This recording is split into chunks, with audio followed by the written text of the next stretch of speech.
병원 복도에서 들려오는 충격적인 대화 소리. 하연아, 이렇게 다시 만날 줄 몰랐어. 그땐 당신이 날 버렸잖아. 선영의 다리에서 힘이 빠지며 벽에 기대는 순간 30년 결혼 생활이 한순간에 무너지는 절망감. 나는 저 사람에게 대체 무슨 존재였던 걸까? 조금씩 밝혀지는 진실에 더욱 충격을 받는데 지금까지는 시작에 불과해요. 더 놀라운 이야기, 더 깊은 내용이 계속됩니다. 구독과 좋아요로 함께 가실래요? 경기도 외곽의 조용한 단독주택에는 아침마다 같은 풍경이 펼쳐집니다. 58세 박선영이 부엌에서 된장찌개를 끓이는 소리, 거실에서 텔레비전 뉴스 소리, 그리고 6살 손주 민재가 장난감 자동차를 굴리며 내는 경쾌한 소음들이 어우러지죠. 할머니, 배고파요. 민재가 졸린 눈을 비비며 부엌으로 뛰어옵니다. 우리 민재 일어났구나. 할아버지는 어디 갔을까? 선영이 민재의 머리를 쓰다듬으며 주위를 둘러봅니다. 평소라면 이 시간에 마당에서 텃밭을 가꾸고 있을 남편 김태식의 모습이 보이지 않습니다. 3년 전 은퇴한 태식은 시골 생활을 만끽한다며 매일 아침 일찍 일어나 밭일을 했습니다. 선영 역시 서울에서의 바쁜 직장 생활을 정리하고 이곳으로 내려와 평온한 노후를 꿈꿨죠. 하지만 현실은 생각보다 적적했습니다. 아들 부부가 외국으로 발령을 받으면서 1년째 손주를 맡아 키우고 있긴 하지만 어린아이 하나로는 이 큰 집이 채워지지 않았습니다. 엄마, 아빠 언제 와요? 민재가 밥을 먹으며 묻습니다. 곧 올 거야. 우리 민재가 많이 컸다고 깜짝 놀라실걸? 선영이 웃으며 대답하지만 마음 한편으로는 언제까지 이런 생활이 계속될지 막연합니다. 오후가 되어서야 태식이 돌아옵니다. 평소보다 늦은 시간이었죠. 어디 갔다 왔어요? 선영이 묻자 태식은 읍내 나갔다 왔어 라고 짧게 답할 뿐입니다. 예전 같으면 동네 누구를 만났는지, 무엇을 했는지 자세히 이야기했을 텐데 요즘은 말수가 부쩍 줄었습니다. 저녁 식사 시간, 식탁에는 또다시 무거운 침묵이 흐릅니다. 젓가락 소리와 민재가 반찬을 골라 먹는 소리만이 들려올 뿐이죠. 선영은 남편을 바라봅니다.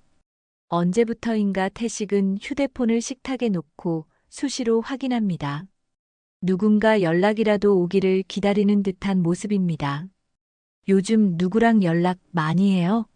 선영이 조심스럽게 물어봅니다. 별거 아냐. 동네 사람들이랑 단톡방 생겼어. 태식의 대답은 여전히 성의가 없습니다. 선영은 속으로 생각합니다. 이렇게 늙어가나 했지. 근데 요즘 태식이 뭔가 달라졌다. 정확히 무엇이 달라졌는지는 말할 수 없지만 30년 넘게 함께 산 아내의 직감은 어떤 변화를 감지하고 있었습니다. 그날 밤 선영은 잠자리에서 남편을 바라봅니다. 태식은 휴대폰을 들여다보며 무언가를 열심히 입력하고 있습니다. 평소 문자 메시지 하나 보내는 것도 어려워했던 사람이 언제부터 이렇게 능숙해졌을까요? 뭐 하세요? 선영이 묻자 태식은 황급히 휴대폰을 뒤집어 놓습니다. 아무것도 아니야. 자자. 다음 날 아침 선영은 민재와 함께 산책을 나갑니다. 마을 어귀에서 만난 이웃 아주머니가 반갑게 인사를 건넵니다. 선영 씨, 민재 좀 크면 어린이집 보낼 거예요? 아니면 집에서 계속 봐주실 거예요? 글쎄요.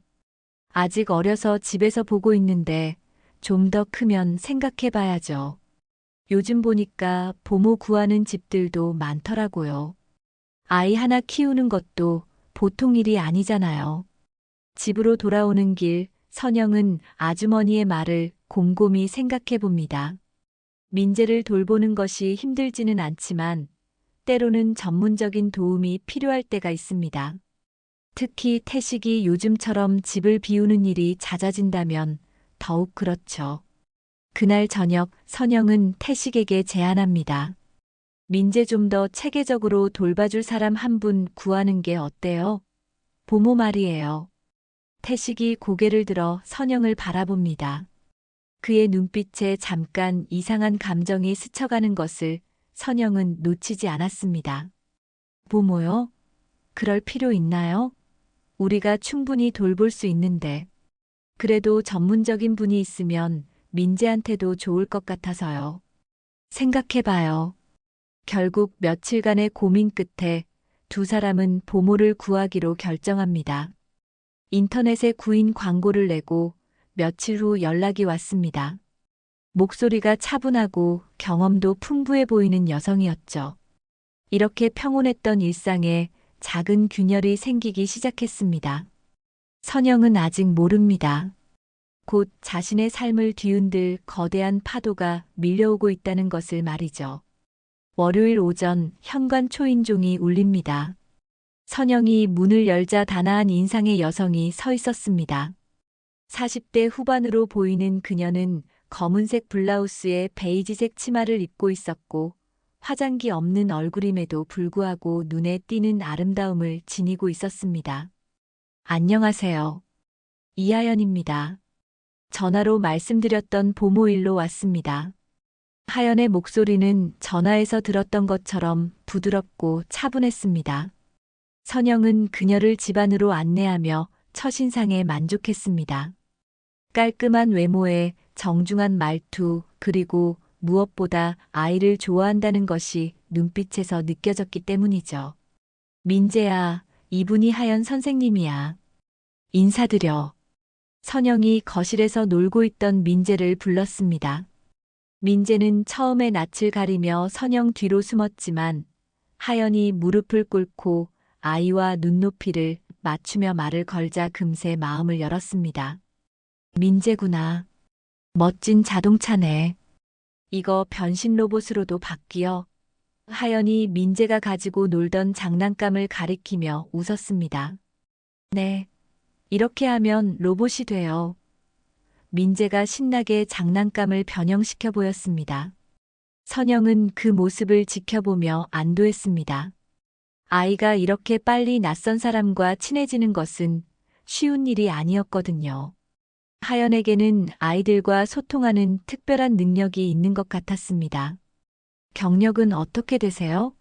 선영이 차를 내오며 물었습니다. 15년 정도 됩니다. 주로 영유아 전문으로 해왔어요. 유치원 교사 자격증도 있고 아동심리 관련 공부도 꾸준히 하고 있습니다. 하연의 대답은 자신감이 넘쳤습니다. 그때 태식이 밭일을 마치고 들어왔습니다. 현관에서 신발을 벗으며 손님 오셨나?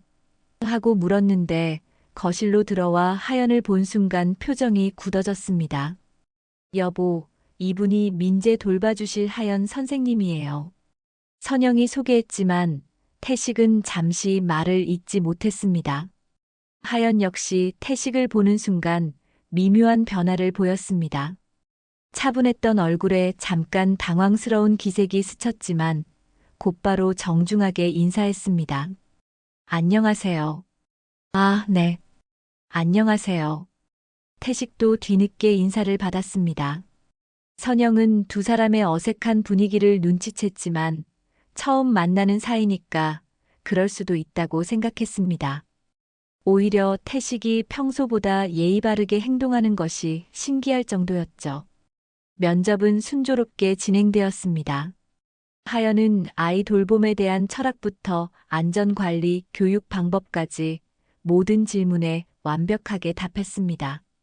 특히 민재와의 호흡이 너무나 자연스러워서 선영은 이 사람이다라는 확신이 들었습니다. 그럼 내일부터 시작하시는 걸로 하겠습니다. 선영이 결정을 내렸습니다. 감사합니다. 민재와 즐겁게 지내겠습니다. 하연이 민재의 머리를 쓰다듬며 웃었습니다. 하연이 떠난 후 태식은 평소보다 말수가 더욱 줄어들었습니다. 저녁 식사 때도 계속 무언가 생각에 잠겨 있는 듯 했죠. 하연 선생님 어떻게 생각해요? 민재랑 잘 맞는 것 같던데. 선영이 물었습니다. 글쎄요. 보기 드문 사람 같긴 하네요. 태식의 대답은 어딘가 의미심장했습니다. 다음 날부터 하연이 본격적으로 일을 시작했습니다.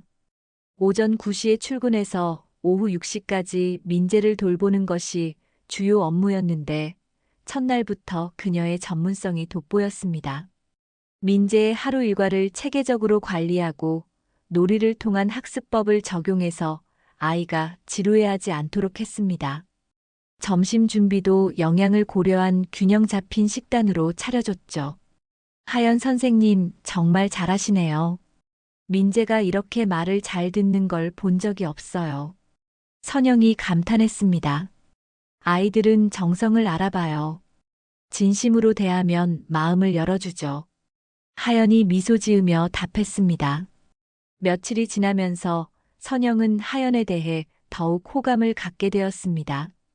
꼼꼼하고 성실한 것은 물론이고 집안일도 자연스럽게 도와줬거든요. 그런데 이상한 점이 하나 있었습니다. 하연은 집안 구조와 물건들의 위치를 놀랄 만큼 빨리 익혔습니다. 처음 온 사람이라면 어디에 뭐가 있는지 몰라서 물어봐야 할 텐데 하연은 마치 이 집에서 살아본 적이 있는 사람처럼 자연스럽게 행동했죠. 민재의 장난감이 어느 서랍에 들어있는지, 선영이 아끼는 찻잔 세트를 어떻게 꺼내는지, 심지어 태식이 아침마다 복용하는 고혈압 약이 어느 선반에 있는지까지 정확히 알고 있었습니다. 어느 날 오후 선영이 빨래를 널러 나갔다가 일찍 들어왔습니다. 부엌에서 웃음소리가 들려와 살짝 들여다보니 하연과 태식이 마주 앉아 차를 마시며 대화하고 있었습니다. 두 사람의 분위기가 어딘가 자연스러웠습니다. 처음 만난 사이라고 하기엔 너무 편안해 보였죠.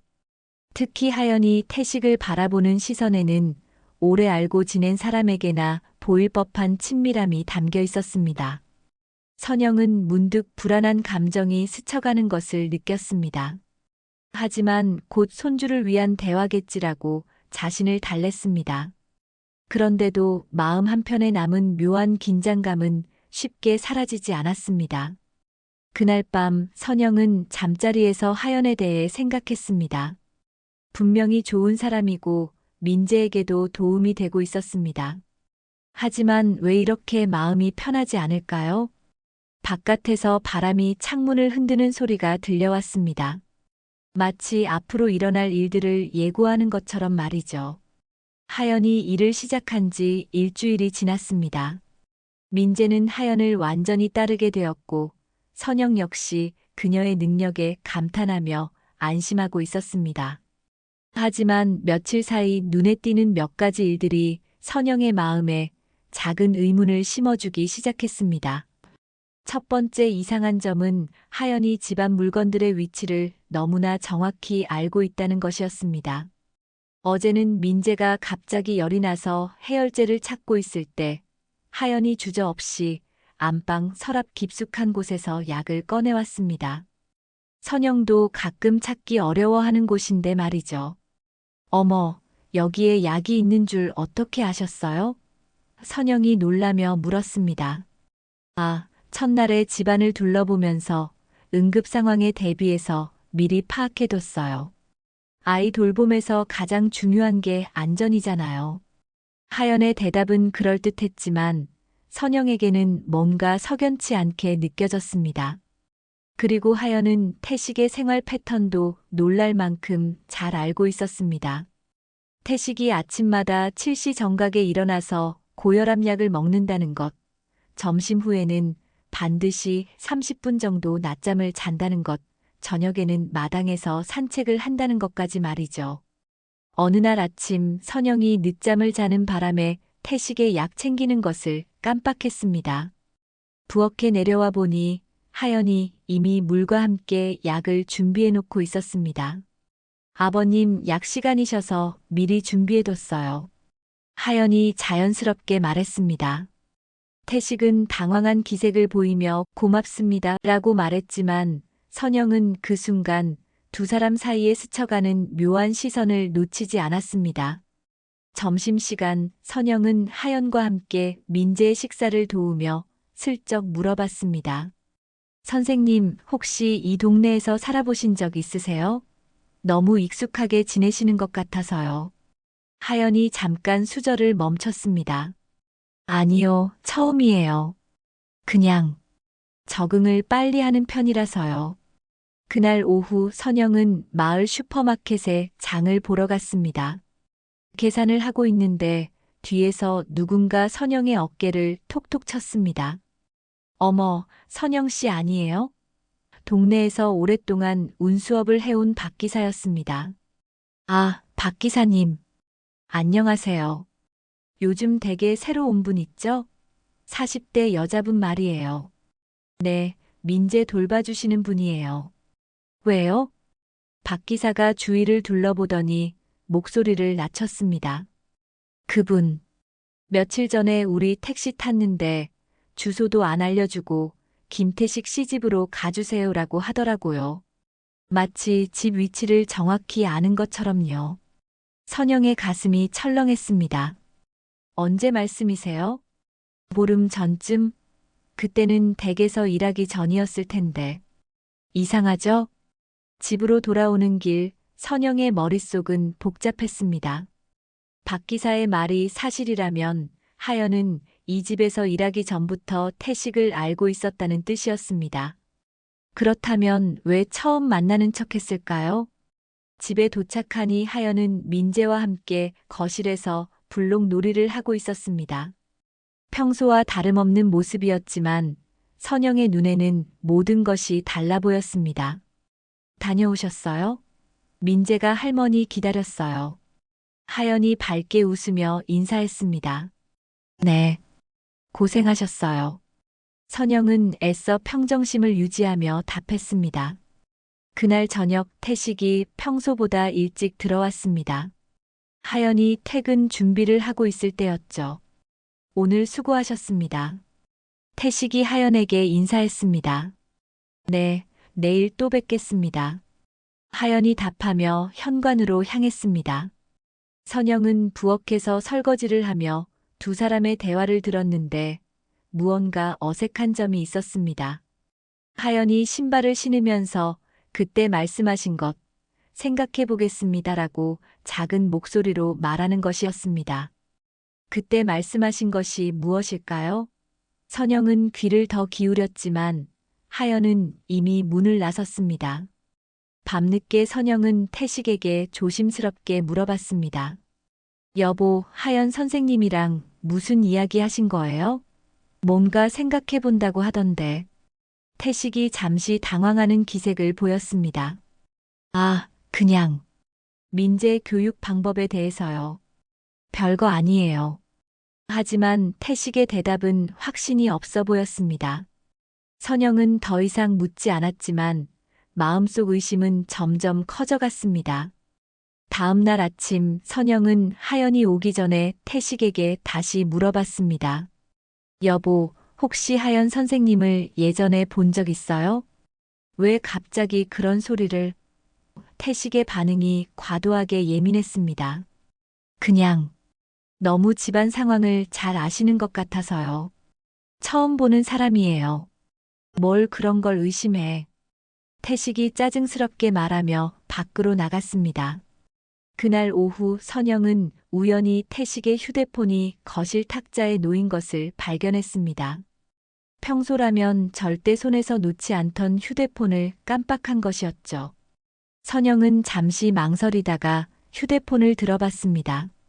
화면을 켜려고 했지만 비밀번호를 입력하라는 창이 떴습니다. 선영은 깜짝 놀랐습니다. 예전에는 비밀번호가 없었거든요. 언제부터 비밀번호를 설정한 걸까요? 그때 하연이 민재를 데리고 산책에서 돌아왔습니다. 선영은 급히 휴대폰을 원래 자리에 놓았습니다. 어머, 아버님 핸드폰이 여기 있네요. 찾고 계실 텐데. 하연이 휴대폰을 보며 말했습니다. 맞아요. 깜빡하고 가셨나 보네요. 선영이 대답했지만 하연의 표정에서 무언가 미묘한 변화를 감지했습니다. 그날 밤 선영은 잠들지 못하고 천장을 바라봤습니다. 머릿속으로 지난 며칠간의 일들이 계속 맴돌았습니다. 하연의 지나친 적응력, 박 기사의 증언, 태식의 변화된 행동들. 모든 것이 우연의 일치일까요? 바깥에서 들려오는 빗소리가 선영의 불안한 마음을 더욱 증폭시켰습니다. 뭔가 큰일이 일어날 것 같은 예감이 들었습니다. 토요일 아침 선영은 민재와 함께 마을 장터에 나갔습니다. 하연은 주말에는 쉬기로 했기 때문에 오랜만에 손주와 단둘이 보내는 시간이었죠. 민재가 좋아하는 호떡을 사주고 과일도 고르며 평범한 일상을 즐기고 있었습니다. 할머니, 저거 뭐예요? 민재가 떡볶이 가게를 가리키며 물었습니다. 떡볶이야. 맵긴 하지만 맛있어. 다음에 덜 매운 걸로 사줄게. 선영이 민재의 손을 잡고 걸으며 대답했습니다. 그때 뒤에서 누군가 선영의 이름을 부르는 소리가 들렸습니다. 어머, 선영 씨. 돌아보니 마을에서 오랫동안 살아온 최순덕 할머니였습니다. 올해 75세로 이 동네 사람들의 내력을 모르는 것이 없다고 소문난 분이셨죠. 할머니, 안녕하세요. 장 보러 나오셨어요? 선영이 정중하게 인사했습니다. 그래, 그래. 이 녀석이 민재구나. 많이 컸네. 순덕 할머니가 민재의 머리를 쓰다듬으며 웃었습니다. 잠시 민재와 놀아주던 할머니가 갑자기 선영을 가까이 불렀습니다. 선영 씨, 요즘 댁에 새로운 여자분 있다며? 네, 민재 돌봐주시는 분이에요. 순덕 할머니가 주위를 둘러보더니 목소리를 낮췄습니다. 그 여자, 이하연이라고 하지? 선영이 깜짝 놀랐습니다. 어떻게 아세요? 옛날에 이 동네 살았어. 한 20년도 더 됐나? 그때는 처녀였는데. 할머니의 눈빛이 의미심장해졌습니다. 선영의 가슴이 두근거리기 시작했습니다. 정말요? 그럼 이 동네가 처음이 아니라는 거네요? 그럼 김태식이랑 얽힌 일이 있었던 걸로 아는데. 할머니가 말을 흐렸습니다. 태식이랑요? 선영의 목소리가 떨렸습니다. 순덕 할머니가 한숨을 쉬며 말을 이었습니다. 그때 참 시끄러웠지.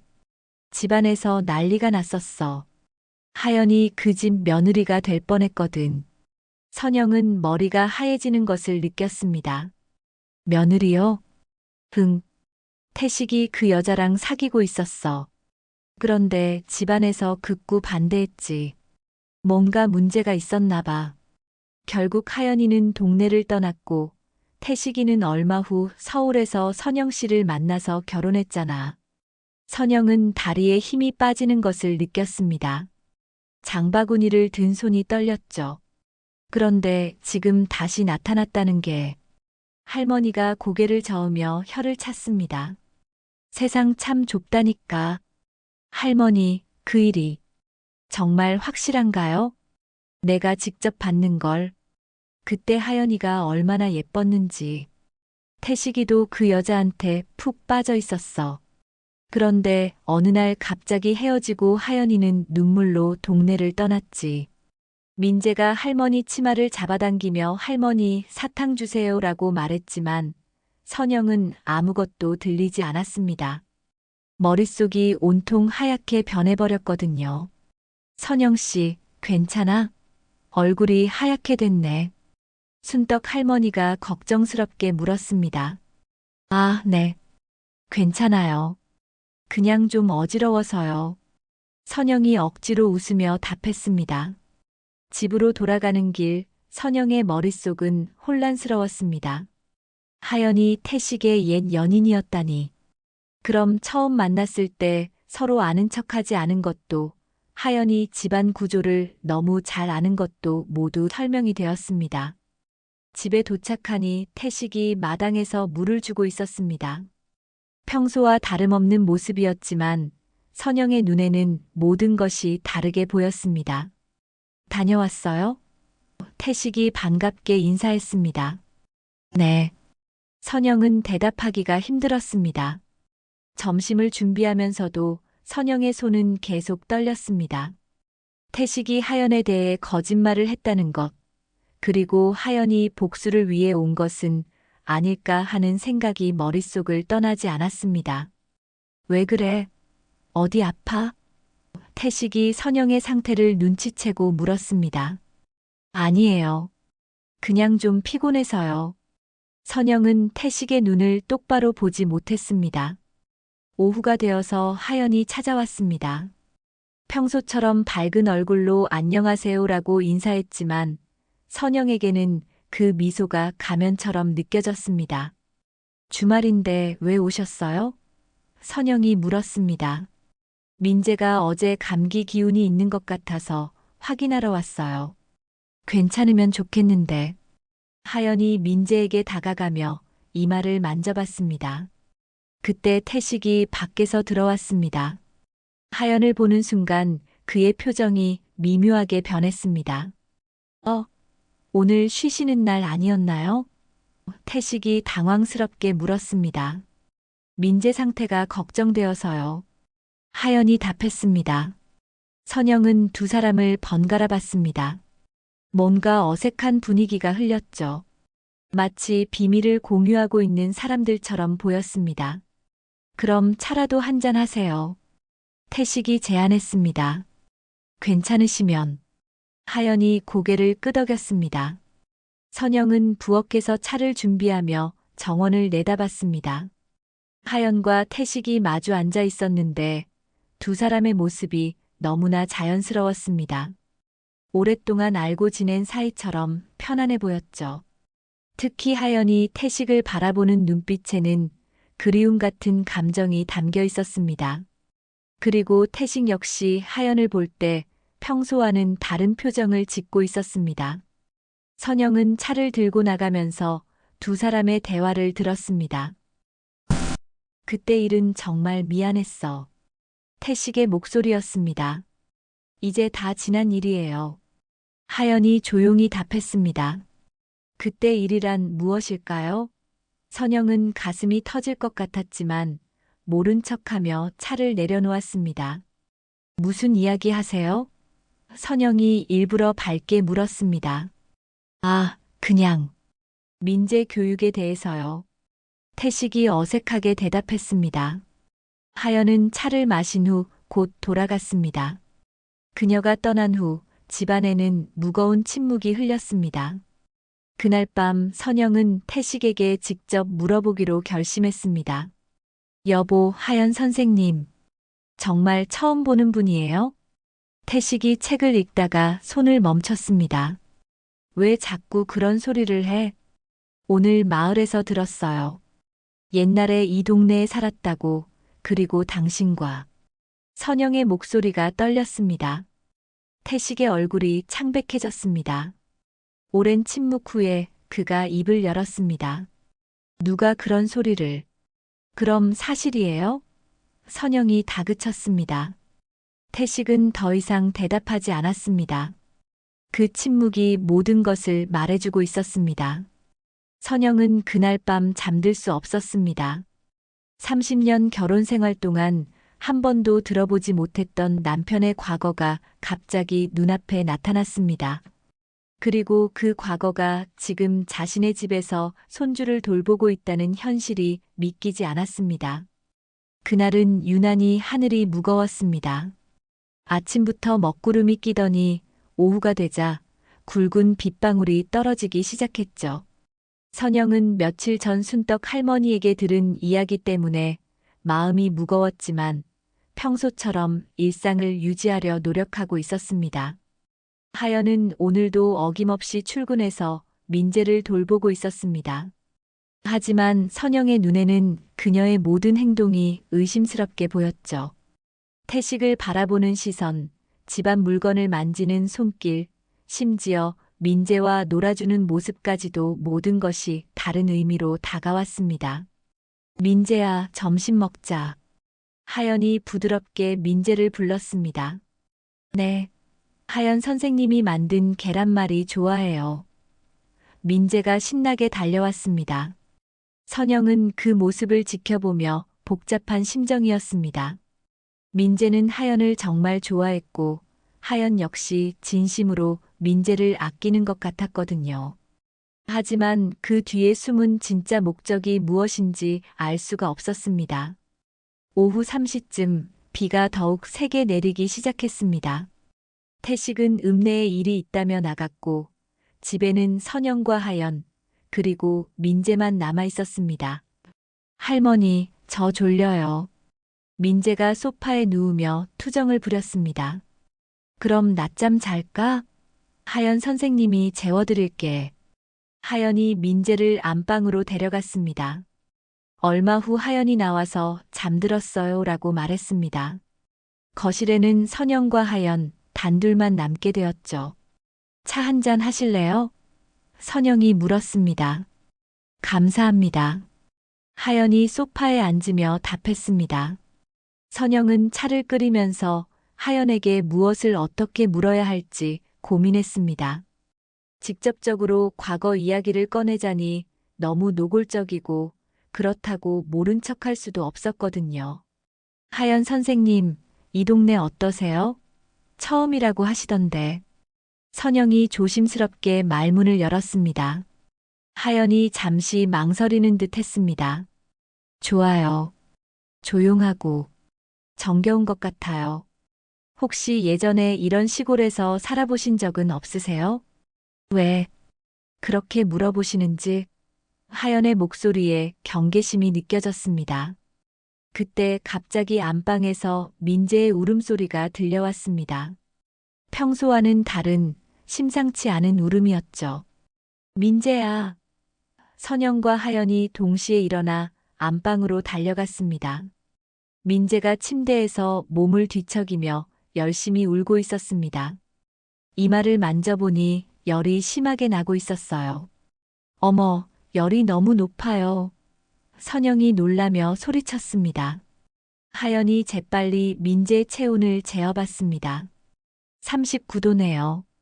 병원에 가야겠어요. 태식이한테 연락해서. 선영이 당황하며 말했지만 하연이 먼저 행동을 취했습니다. 저희 차로 가요. 지금 당장. 하연이 민재를 안고 일어났습니다. 빗속을 뚫고 병원으로 향하는 차 안 뒷좌석에서 선영이 민재를 안고 있었고 하연이 운전을 했습니다.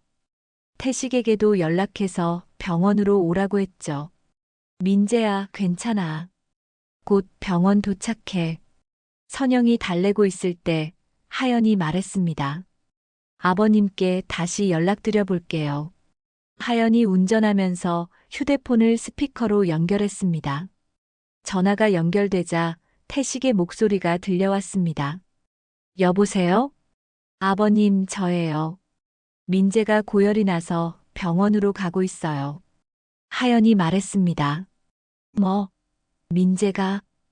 태식의 목소리에 심한 동요가 느껴졌습니다. 선영은 그 순간 이상한 점을 발견했습니다. 태식이 하연에게 괜찮아? 라고 물은 것이었습니다. 민재의 상태를 먼저 묻지 않고 하연의 안부를 물어본 것이죠. 하연아, 너는 괜찮지? 태식의 두 번째 질문이었습니다. 선영의 가슴이 철렁했습니다. 하연아라고? 언제부터 그렇게 가깝게 부른 걸까요? 병원에 도착해서 민재는 응급실로 들어갔습니다. 다행히 심각한 상태는 아니었고 단순한 감기로 인한 고열이었어요. 해열제를 맞고 나서 민재의 열이 서서히 내렸습니다. 다행이네요. 큰 문제 없어요. 의사가 안심시켜줬습니다. 태식도 병원에 도착했습니다. 민재가 안정된 것을 확인한 후 세 사람은 병원 로비에 앉아 있었습니다. 정말 놀랐네요. 하연 선생님이 없었다면 어쩔 뻔했어요. 선영이 말했습니다. 아니에요. 당연한 일이에요. 하연이 답했지만 그녀의 목소리는 떨리고 있었습니다. 태식은 계속 하연만 바라보고 있었습니다. 마치 다른 걱정이 있는 것처럼 말이죠. 화장실 좀 다녀올게요. 선영이 자리를 뜨며 말했습니다. 화장실로 가는 길, 선영은 복도 모퉁이에서 하연과 태식의 대화 소리를 들었습니다. 두 사람이 자신이 없는 사이에 무슨 이야기를 나누는지 궁금해서 살짝 몸을 숨겼죠. 하연아, 이렇게 다시 만날 줄 몰랐어. 태식의 목소리가 들려왔습니다. 선영의 심장이 멈춘 것 같았습니다. 그땐 당신이 날 버렸잖아. 하연의 목소리는 차갑고 원망스러웠습니다. 그때는 어쩔 수 없었어. 집안에서 반대가 너무 심했고. 핑계 대지 마요. 당신은 결국 선택한 거잖아요. 편한 길을. 하연아, 지금이라도. 지금이라도 뭐요? 그분한테는 뭐라고 하실 건데요? 선영은 더 이상 들을 수가 없었습니다. 다리에 힘이 풀려서 벽에 기대야 했어요. 세상의 모든 소리가 사라진 것 같았습니다. 귀에서는 윙윙거리는 소리만 들렸죠. 30년 결혼 생활이 한순간에 무너지는 기분이었습니다. 태식이 하연을 아직도 사랑하고 있다는 것, 그리고 하연이 복수가 아닌 다른 목적으로 왔다는 것을 깨달았습니다. 얼마나 서 있었는지 모르겠지만 간호사가 괜찮으세요? 라고 물어봐서야 정신을 차렸습니다. 네, 괜찮아요. 선영이 억지로 웃으며 답했습니다. 화장실에서 나와 로비로 돌아가니 하연과 태식은 평소처럼 앉아 있었습니다. 마치 아무 일도 없었던 것처럼 말이죠. 민재 어때요? 선영이 물었습니다. 많이 좋아졌어요. 집에 가도 될 것 같아요. 태식이 답했습니다. 집으로 돌아오는 차 안에서도 선영은 아무 말도 할 수 없었습니다. 민재는 하연의 품에서 잠들어 있었고 태식은 운전에만 집중하는 듯 했죠. 하지만 선영은 알고 있었습니다.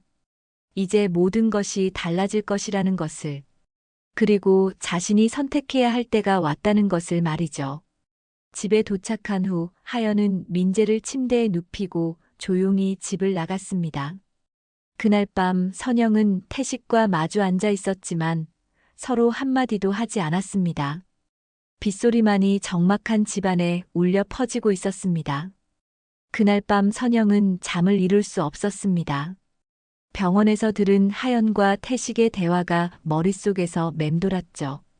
그땐 당신이 날 버렸잖아라는 하연의 말과 지금이라도라며 말을 흐린 태식의 목소리가 계속 귓가에 울렸습니다. 다음 날 아침 태식은 일찍 밭으로 나갔습니다. 평소보다 서둘러 나가는 모습이 어딘가 도망치는 것 같아 보였어요. 하연도 평소 시간에 출근했지만 선영과 눈을 제대로 마주치지 않았습니다. 민재야, 몸은 어째? 하연이 민재에게 다가가며 이마를 만져봤습니다. 괜찮아요. 하연 선생님이 병원 데려가줘서 금방 나았어요. 민재가 밝게 웃으며 답했습니다. 선영은 그 모습을 보며 마음이 복잡했습니다. 하연이 민재를 대하는 마음만큼은 진심인 것 같았거든요. 그렇다면 왜 이 집에 온 걸까요? 정말 태식 때문일까요? 점심시간 선영은 하연과 단둘이 앉게 되었습니다. 민재는 낮잠을 자고 있었고 태식은 아직 돌아오지 않았죠. 하연 선생님. 선영이 조심스럽게 말을 꺼냈습니다. 네. 하연이 고개를 들었습니다. 솔직히 물어볼게요. 우리 집에 온 이유가 정말 민재 때문인가요? 하연의 손이 잠시 멈췄습니다. 찻잔을 들고 있던 손이 미세하게 떨리는 것을 선영은 놓치지 않았어요. 무슨 말씀이신지 모르겠어요. 어제 병원에서 들었어요. 태식이와 나눈 대화 말이에요. 하연의 얼굴이 창백해졌습니다. 더 이상 숨길 수 없다는 걸 깨달은 듯 했죠. 얼마나 들으셨어요? 하연의 목소리는 떨리고 있었습니다. 충분히요. 선영이 차분하게 답했습니다. 이제 진실을 말해주세요. 당신과 태식의 과거를. 긴 침묵이 흘렀습니다. 하연은 고개를 숙인 채 손을 꼭 쥐고 있었어요. 정말 알고 싶으세요? 하연이 간신히 입을 열었습니다. 네, 알아야겠어요. 하연이 깊은 한숨을 쉬며 이야기를 시작했습니다. 25년 전이었어요. 저는 이 동네에서 태어나 자랐고, 태식 씨는 대학을 졸업하고 고향에 돌아와 있었죠. 우연히 마을 축제에서 만났는데, 하연의 목소리가 잦아들었습니다. 처음 본 순간부터 서로 끌렸어요. 태식 씨는 도시에서 공부한 사람답게 세련됐고, 저는 그런 사람을 처음 만났거든요. 선영은 가슴이 아팠지만 계속 들었습니다. 2년 동안 사귀었어요. 결혼 약속까지 했었죠. 그런데 하연의 눈에 눈물이 맺혔습니다.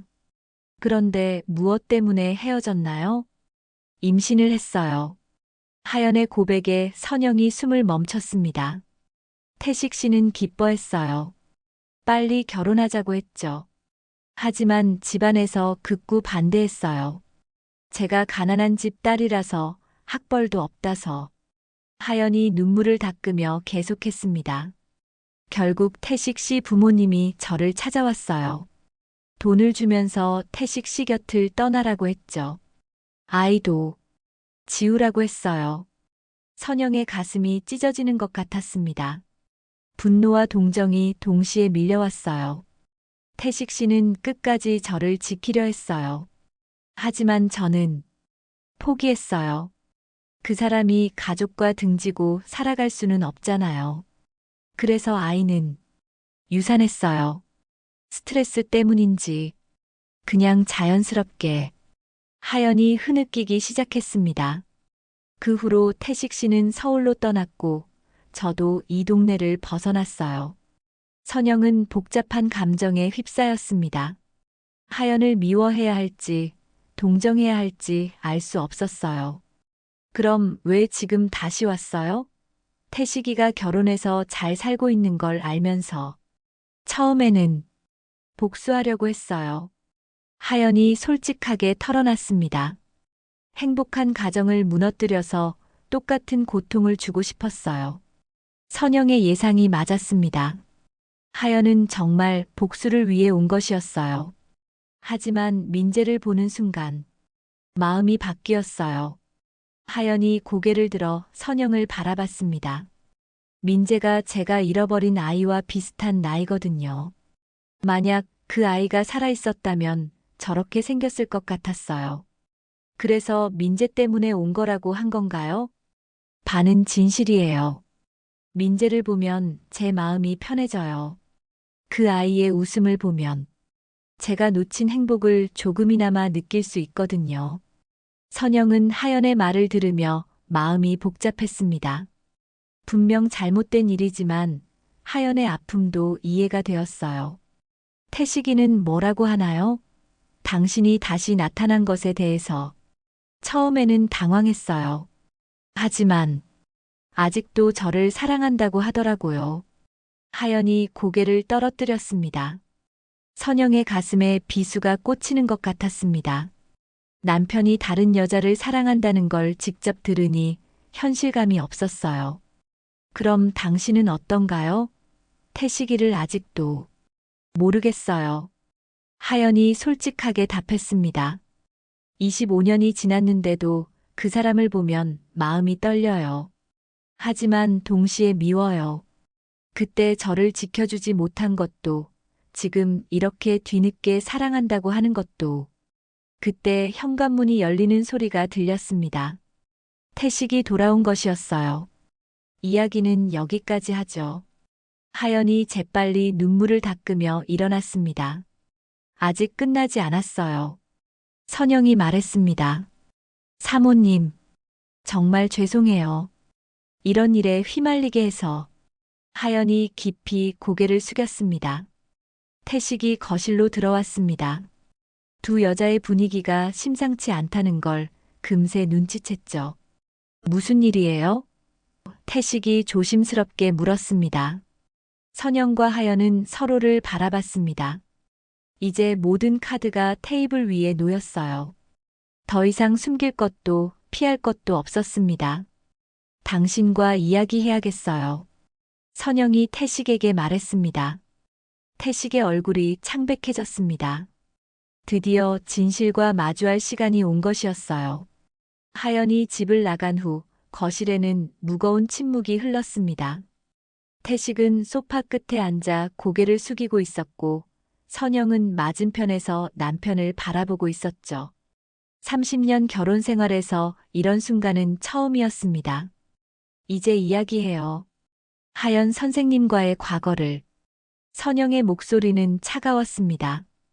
태식이 깊은 한숨을 쉬었습니다. 들었군요. 병원에서 당신들 대화 들었어요. 그리고 오늘 하연 선생님한테 직접 들었고요. 25년 전 연인이었던 것, 임신했던 것, 집안 반대로 헤어진 것까지. 태식의 얼굴이 창백해졌습니다. 선영아. 하지만 이해하는 것과 용서하는 것은 별개예요. 당신은 30년 동안 거짓말했어요. 선영의 목소리가 떨렸습니다. 그리고 지금도 그 사람을 사랑하고 있잖아요. 태식이 대답하지 못했습니다. 그 침묵이 모든 것을 말해주고 있었어요. 솔직히 말해요. 하연 선생님을 아직도 사랑해요? 오랜 침묵 후에 태식이 고개를 끄덕였습니다. 미안해. 정말 미안해. 선영은 예상했던 대답이었지만 직접 들으니 가슴이 찢어지는 것 같았습니다. 다음 날 오후 선영은 하연에게 전화를 걸었습니다. 내일 만날 수 있을까요? 할 이야기가 있어요. 민재 없이, 태식이 없이 우리끼리만요. 마을 근처 작은 카페에서 만난 두 여자. 선영이 찬찬히 하연을 바라봤습니다. 당신, 우리 가정을 무너뜨리려고 온 거죠? 하연이 당황했습니다. 아니에요. 거짓말하지 마세요. 처음에는 복수하려고 왔다고 어제 직접 말했잖아요. 하연이 고개를 숙였습니다. 처음에는 그랬어요. 하지만 지금은 아니에요. 그럼 지금은 뭐예요? 태식이를 되찾으려고 하는 건가요? 모르겠어요. 하연이 솔직하게 답했습니다. 그 사람을 보면 예전 감정이 다시 살아나는 건 맞아요. 하지만 당신과 민재를 생각하면. 하연 씨, 솔직히 물어볼게요. 만약 태식이가 나를 버리고 당신을 선택한다면 어떻게 하겠어요? 예전 같았으면 기뻤을 거예요. 하지만 지금은 그렇게 되는 게 맞는 일인지 모르겠어요. 선영은 하연의 진심을 느낄 수 있었습니다. 나도 태식이를 사랑해요. 30년 동안 함께 살면서 깊어진 사랑이 있어요. 하지만 당신에 대한 태식이의 마음도 알겠어요. 사모님. 그래서 결정했어요. 더 이상 이런 상황을 지속할 수는 없어요. 둘 중 하나를 선택하라고 할 거예요. 태식이에게. 하연이 놀란 표정을 지었습니다. 사모님, 그러지 마세요. 제가 떠날게요. 아니에요. 도망치는 건 해결이 아니에요. 선영이 하연의 손을 잡았습니다. 25년 전에 당신이 포기한 것처럼 또 포기하면 안 돼요. 그때 하연이 가방에서 무언가를 꺼냈습니다. 선영이 본 순간 숨이 멎었어요. 그것은 30년 전 선영이 태식에게 결혼 선물로 준 손목시계였습니다. 이걸 어떻게 가지고 있어요? 선영의 목소리가 떨렸습니다. 태식 씨가 어제 줬어요. 하연이 고개를 숙이며 말했습니다. 25년 전에도 이 시계를 차고 있었거든요. 제가 좋아한다고 했었어요. 선영은 충격을 받았습니다. 그 시계는 자신이 결혼 전날 태식에게 준 것이었어요. 평생 함께하자는 의미를 담아서요. 당신에게 이걸 줬다는 것은. 선영이 말을 잇지 못했습니다. 사모님, 저는 받을 수 없어요. 하연이 시계를 선영에게 내밀었습니다. 이건 당신 것이에요. 선영은 시계를 받으며 마음이 복잡했습니다. 태식의 마음이 이미 하연에게 기울어져 있다는 것을 확실히 알게 되었어요. 이제 끝을 내야겠네요. 선영이 중얼거렸습니다. 카페를 나오면서 하연이 말했습니다. 사모님, 정말 죄송해요. 미안해할 필요 없어요.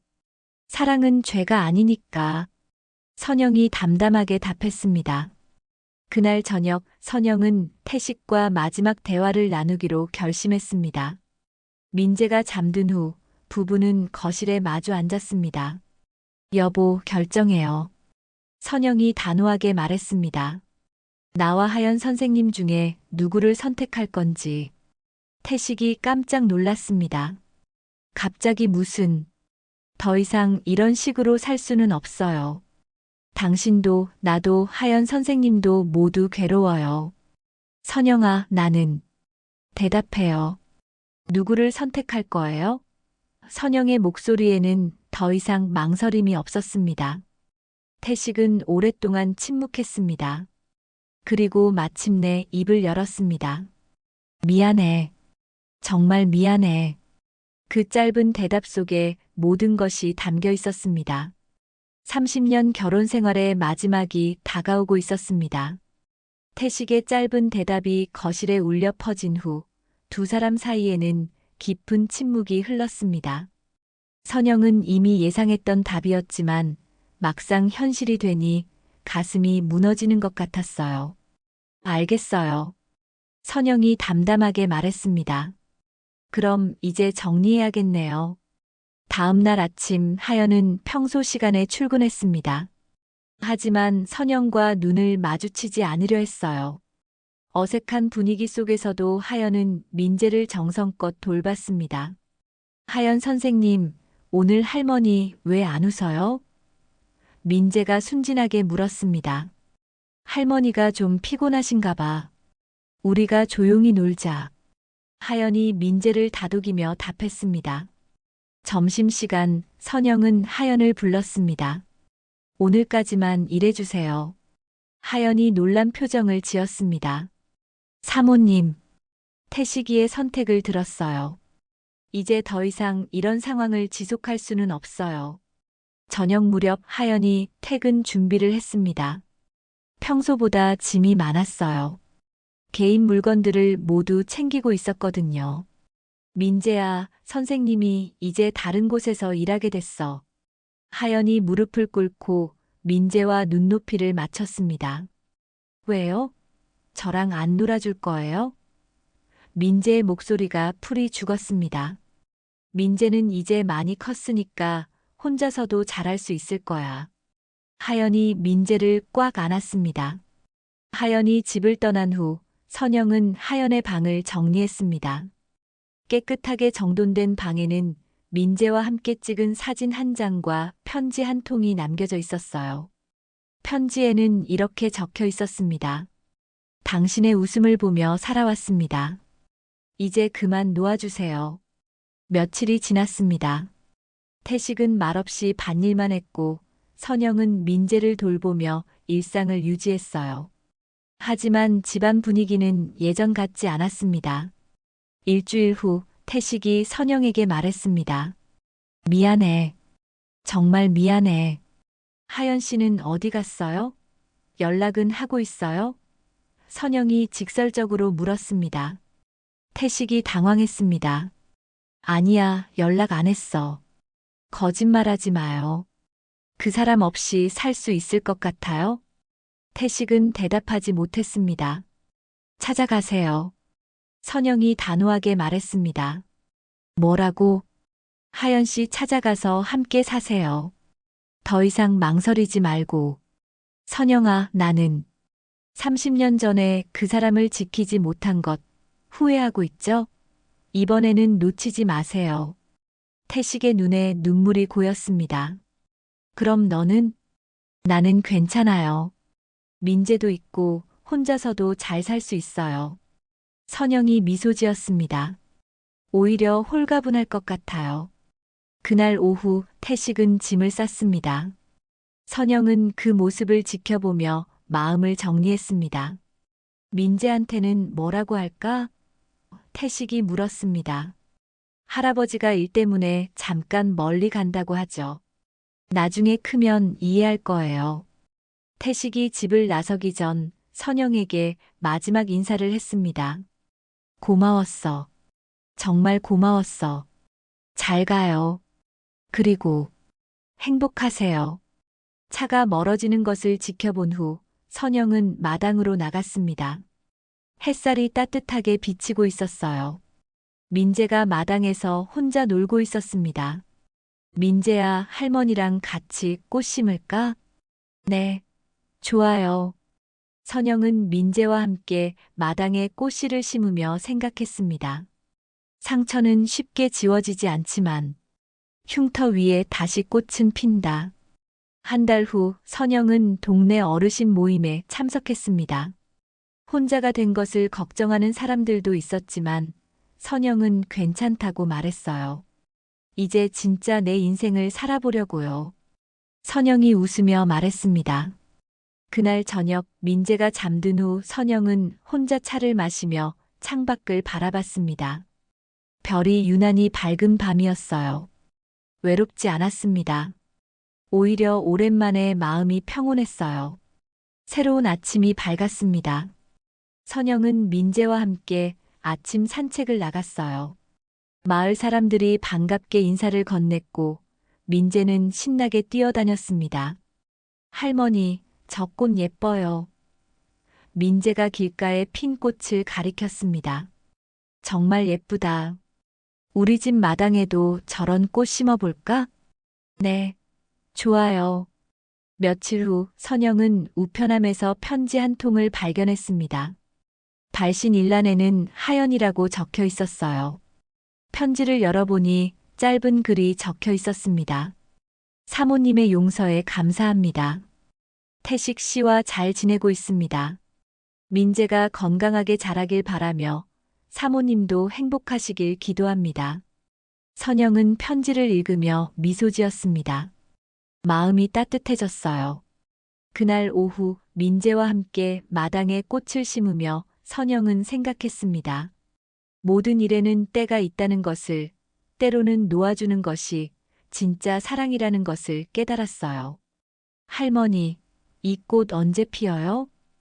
민재가 물었습니다. 곧 필 거야. 예쁘게 피어서 우리를 기쁘게 해줄 거야. 햇살이 따뜻하게 두 사람을 비추고 있었습니다. 새로운 하루가 시작되고 있었어요. 끝까지 함께 해주셔서 감사합니다. 더 좋은 내용으로 찾아뵙겠습니다.